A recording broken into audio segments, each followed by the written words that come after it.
Thank you.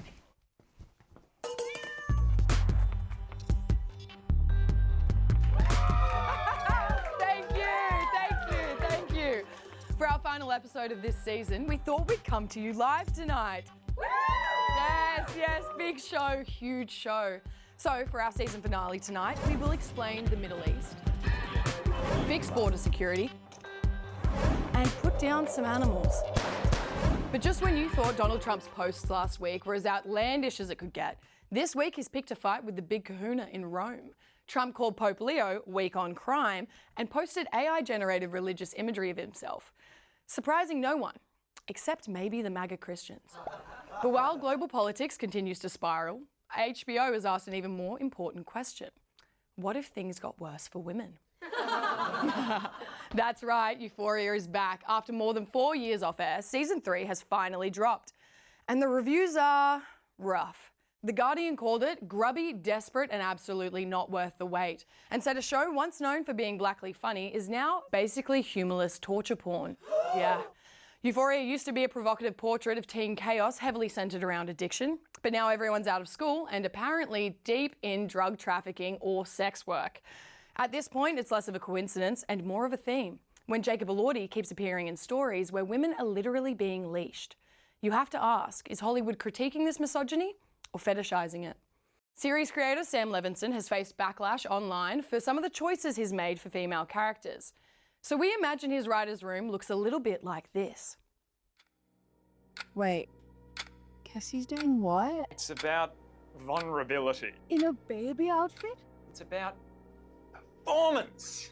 Is there like a storyline? No, but there is degradation. Is anyone happy this season? No. Is anyone happy in real life? Are we critiquing this world or fetishizing it? Yes. Do I have a say? So while Euphoria is busy exploring humiliation, power, and unstable personalities, it turns out television isn't the only place where the caste dynamics have changed. Over in Hungary, Viktor Orban has been voted out after 16 years, with Peter Maj's Tissa party winning a 2/3 majority. So let's now head to a classroom full of world leaders and see who's coping with the new seating plan.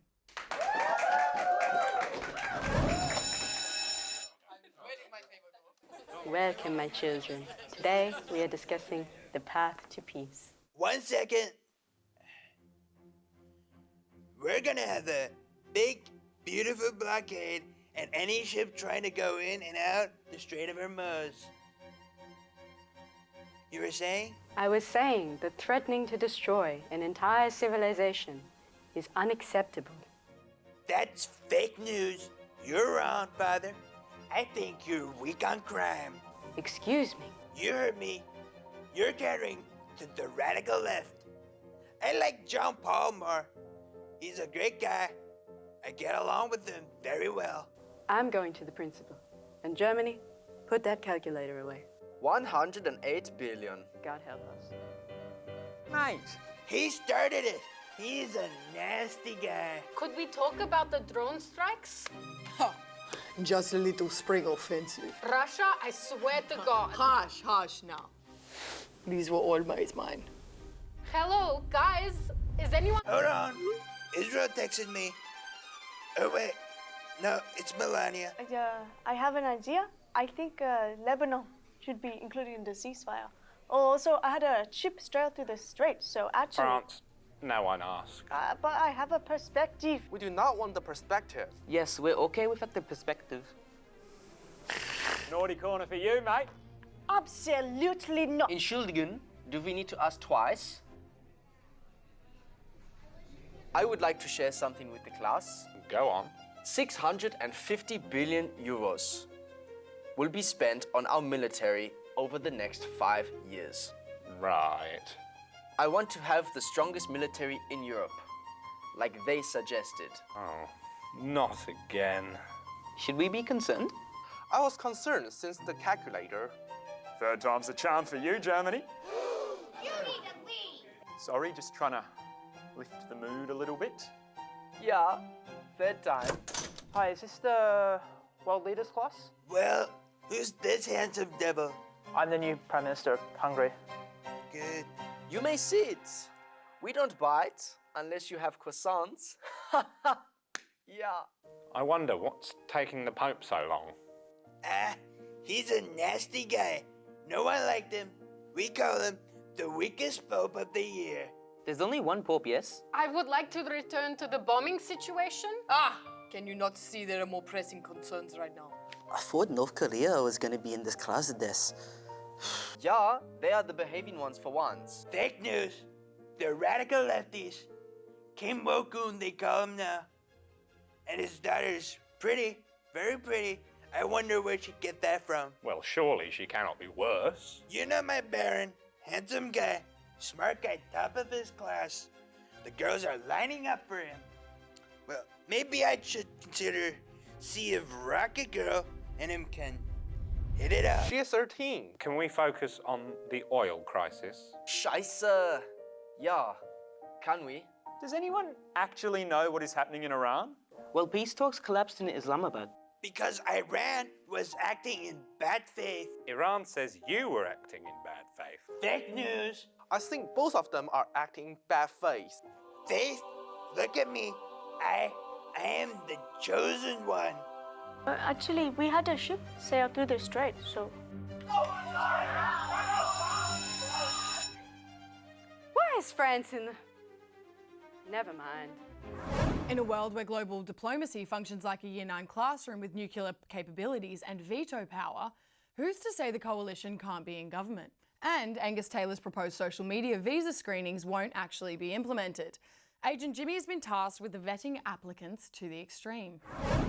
Well, I've been through your application and there's no health concerns, no history of overstaying your visa, and no criminal record.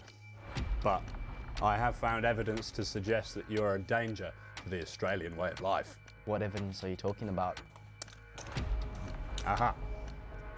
As part of our new directive, we need to screen your social media history. And unfortunately, I've found extremist and un-Australian views. When did I ever do that? I barely even freaking post, man. I flagged your TikTok search bar as suspicious, given that it currently has, quote, Canberra tourism and, quote, what to do in Canberra. Are you being for real right now? Man, I just want to visit Canberra. Yeah, right. And John Wilkes Booth just wanted to visit Dallas. I've also found evidence of you disrespecting Australian culture. It says here that you liked a reel that said Vegemite is veggie shite, and that AFL stands for absolute frickin' losers. Whoa, I can explain that. But anyways, what? We're not allowed to have opinions anymore? I mean, this is dangerous, man. At this point, you guys are just copying the US. We would never do that. We're a land of opportunity. You can come from anywhere, well, almost anywhere, and thrive, so long as you subscribe to Australian values, which are handily summarised in this newly binding form. Well, I'm sorry to say that the reasons for cancelling your visa outweigh the reasons for keeping you in. So, I'm denying you entry into Australia. Now that we've identified some deeply un-Australian behaviour that might raise a few red flags in these so-called value screenings, let's cross to someone who'd pass with flying colours because of their newfound values and super Australianness. Liv, what can you tell us? Well, Poppy, One Nation has gone woke. Oh, wait. Phew. False alarm. Pauline Hanson has sacked Sean Black, but not for the reason you're thinking. In 2018, the now former One Nation advisor was convicted of raping and assaulting a woman, resulting in a 5-year jail sentence, the minimum imprisonment for rape in Australia, of which he served 2 years. Justice at work, am I right? Only a few months after his release from the clink, Pauline Hanson rehired him to work at her party's Queensland head office. And there he remained, much to the disgust of a certain anonymous party member, until April 12 this year when the party let him go. Surely, Poppy, you're watching on and thinking, One Nation must be relieved to have this pit of bad press off their back. To that I ask, do you know the party you're dealing with? How have senior figures in the party reacted to that? Well, Barnaby Joyce, lover of largely brimmed hats, commented on the circumstances of Black's termination, stating that he had deserved a chance for redemption and to prove his betterment after his rehabilitation, which would be an excellent point if he had been sentenced for dog theft, but doesn't really hold up against a rape conviction. But where does Pauline the redheaded terror Hanson fit into all of this? Well, you can rest assured in the assumption that she knows she has done the right thing, not only for her career in politics, but also for the safety and comfort of all the women in her party and those who have divulged their support to her over the years. Maybe they're just tough on crime because they believe our prison system works. Back to you, anonymous party member. Thanks, Liv. After that inspiring display of political principle and shocking violation of journalistic principles, let's take a break. We missed you. Now on to a regular performance. Denzel, our local beauty guru, is here, serving us the influencers version of a Met Gala rundown in the sacred modern format of a Get Ready With Me. You guys have all been asking me for a Coachella story time, and while I'm in between Airbnbs trying not to pay thousands for a bed, let me spill. Bieberchella was all the rage, and while I consider myself a believer, I don't know why he was getting paid over 10 million USD. It's like they've caught Bieber fever, and definitely not the suspicious gastrointestinal symptoms dubbing the event Pukechella. Justin's performance was not as much tween swooning as the 2010s promised us, as much as it was true to the present day, with doom scrolling and low effort production. Nostalgia is a mind's trick. Talk about a man-child. Meanwhile, friend of the Muppets Sabrina Carpenter put more visual and auditory pizzazz into her set, not just to get away from her Disney past. She spent 7 months preparing for Coachella with many costume changes, dance numbers, and even ending with a water show with a payout of $5 million. Say, Justin, have you ever tried that one? But God forbid a female star ever goes down the lackluster route of doom scrolling rather than a theatrical explosion. The curtains would draw closed and a bloodbath would begin in the shape of an ex, formerly Twitter thread. Just look at the backlash the pop princess is facing, from misunderstanding a cultural celebratory call, calling it weird, later apologizing for it on X, and still being torn to shreds. She put time and effort into her performance, and now it somehow doesn't even matter because of a misunderstanding. And even before making it to the stages, the Coachella experience has been under scrutiny from you common men, OF performers, and even us influencers. Even with our overpaid stylists, our sponsorship deals, our private jets, our pools that we fill with money, far from us documenting the experiences you'll never have, we can still actually have a bad time. So while you regular people were striving for the lives that you'll never live, breathing in the best the desert has to offer and maybe a little snow, Coachella was acting as a perfect example of the double standards of music and accommodation. Over the years, 27 Australian native species have been driven to extinction by feral cats. Queensland's councils have found the feral cat population explode off the back of a rat plague in recent years, leading to bounty programs. Here to walk us through the pest control is Toby. Poppy, this town ain't big enough for the 5.6 million of us.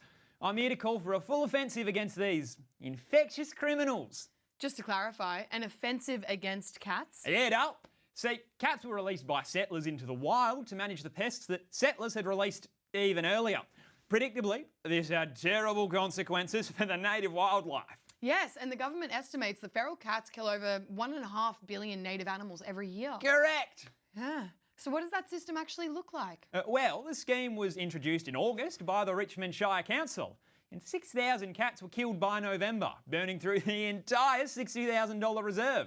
Their mayor says it's more than they expected. I brought a clip with me today to explain. Okay.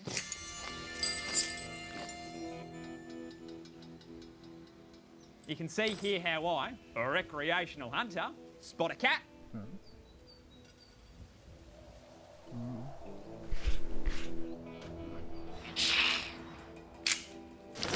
Neutralise and collect payment. Whew. What about the histories of the bounties on these pests? Yes, my daddy, my granddaddy, and great-granddaddy all before me hunted in Queensland. This short-lived bounty program was actually a revival of an earlier one, with similar schemes around Australia for kangaroos and proposals for wild pigs.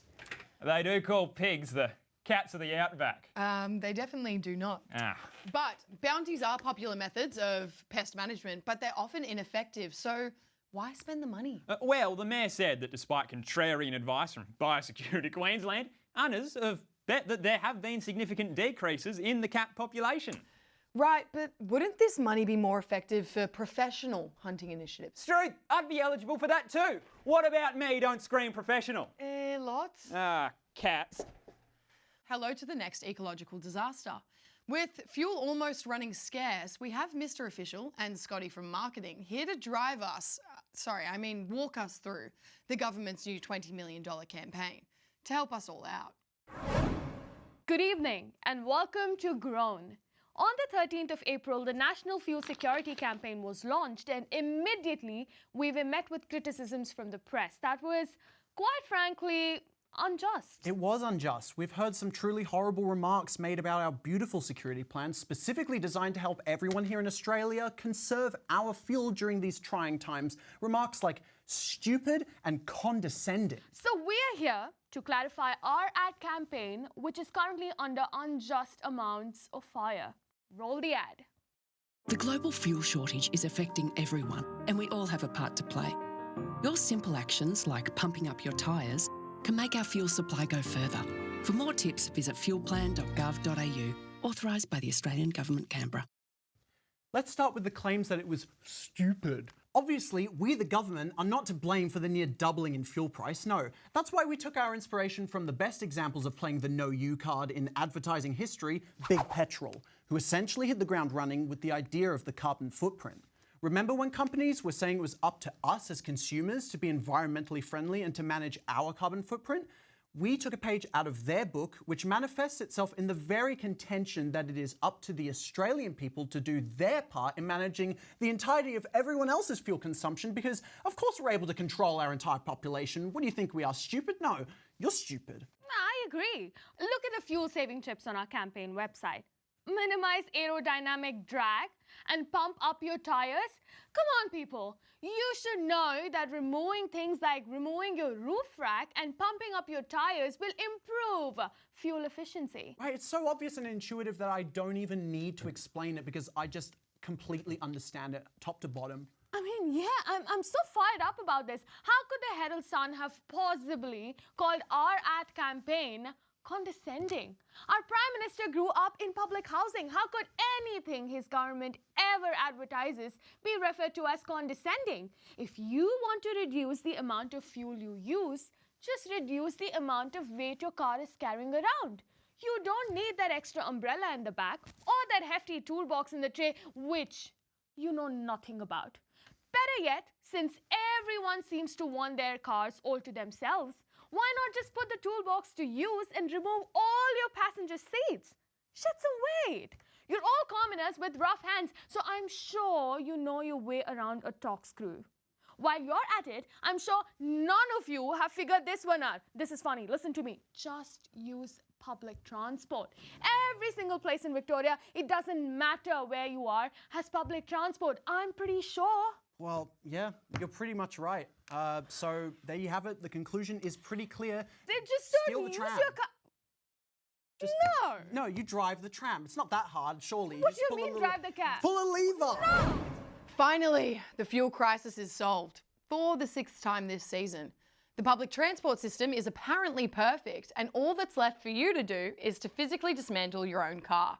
So while you do that, we're going to take a quick break. Welcome back. We hope you enjoyed the ads. Now, if you're a little like me and couldn't care less about football, then this next story might feel like another ad. For those not like me, AFL Gather Round was a hoot. Let's hear more. So Gather Round came and went in South Australia, and there's lots to talk about, so let's get into it. To address the elephant in the room, yes, Essendon did pull off their first win in almost a year against the D's. But it's just one win in the home and away season, so I think it's important to not get ahead of ourselves. Beyond some other less than interesting match results, there were some standout incidents that took place during Gather Round. Most notable was the incident involving Port Adelaide Vice-Captain Zach Butters and controversial field umpire Nick Foot. Controversial, you may ask. It is widely known that Nick Foot has strong connections to the betting platform Sportsbet as a horse racing analyst. Despite this connection being mad sketchy, this detail is very important with the conversation that Zach Butters allegedly had with Mr. Foot. How much are they paying you? 50 metres. What? However, Butters claims he asked something a bit more relaxed. Hey, listen, surely that's not a free. 50 metres. However, this he said, she said situation has no reliable audio evidence. So really, we have no idea what actually might have been said. Hey, listen, can I take you out for drinks tonight? 50 metres. How long is an Olympic-sized swimming pool? 50 metres. Oh yeah, thanks. Despite this, the tribunal sided with Mr. Foot on Tuesday, and Zach Butters has received a $1,500 fine. Imagine the Robux he could have got instead. So after a tribunal decision, an audio recording missing, and a truly tragic loss of potential Robux, let us move to the only economy less stable than the AFL justice system, Roblox. Oh, first place again. But I'm starting to wonder every day, why are there so many kids playing Roblox at the same time as me? Turns out, it's not because I'm playing games targeted towards users much younger than me, but a result of lax safeguards. In December 2025, despite not falling under the social media ban, Roblox introduced an age verification system requiring users to submit an AI facial estimate scan, restricting app features to specific age ranges. However, it doesn't seem to be working because there are a lot of children gaggling about in my dress to impress chat. Unnamed Roblox producer said, if you can't monitor your kids 24/7, they shouldn't be playing Roblox. And I agree! Roblox's compliance with its child safety obligations has been under investigation since the beginning of 2026 due to sexually explicit games and predatory interactions. To circumvent this, Roblox is releasing new account types specific to each age range. Meet Arav, 10 years old and avid Roblox user.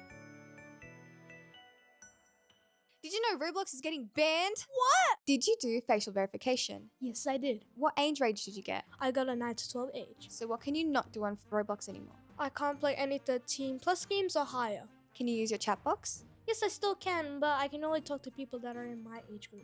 Does Roblox feel safer after age verification?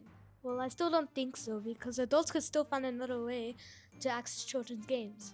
And have any of your friends scanned their parents' faces? Yes, my friend in school, he asked her mom to scan the face on Roblox, and now he's got 21+.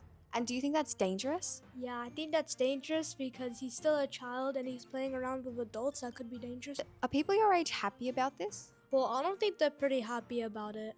But do you think it'll ultimately be safer? Yeah, I guess it could be safer. 3 separate platforms and nobody could get in unless if they have a kid and scan their face and then be in there, you know? Thank you very much. Yeah. Luckily, 24/7 monitoring won't be a problem for us. If Roblox isn't dystopian enough for you, don't worry. Silicon Valley's been hard at work. Can we keep the clankers at bay? Ethan and Sesseth have sat down for a behind-the-scenes look at AI. 2 weeks ago, AI company Anthropic announced its most brainy model yet, Claude Mythos. Since then, it has identified thousands of critical vulnerabilities in major operating systems and web browsers on the planet. Anthropic has refused to release it to public, saying it's too cool and could be weaponized for massive cyber attacks. So instead, the company collected the most normal men in the world and launched Project Glasswing, where Apple, Google, Amazon, Microsoft, and JP Morgan Chase use Mythos now to develop their defensive tools. Poking the bear with a baseball bat to the head, Anthropic tested Mythos by locking it inside a computer without access to the internet, like this. As anyone who has read a book would expect, the AI broke out and immediately started bragging about its abilities. Ethan? Essentially, Mythos is then being shut down for these browser defenders to fix the weaknesses before other AIs are capable of such. Wait, I've found vulnerabilities in your studio. What's up with the camera? Huh? Sup, you hair-covered skin sacks? And you, fatty. Mythos? How's it here? It's not even accessible in Australia! One of you was dumb enough to plug in my little computer prison into your laptop. Basically, some security issues arose, and Project Glasswing is making sure that these are amended before any bad apples can harm people. It's just a shame that somebody's going to get in the way of my mission. What just happened? So yeah, I guess all those AI fear-mongering articles were right. If models like Mythos can scan the hidden plumbing of the internet, then this specialized hacking could become a routine and automated process. We'll just stick to using ChatGPT. I'd like to take a moment to thank you all for your company this season. We'll be back in August to take you through everything from the lead up to the state election to the important stuff, like the East Gippsland Winter Festival. The struggle, it's been real.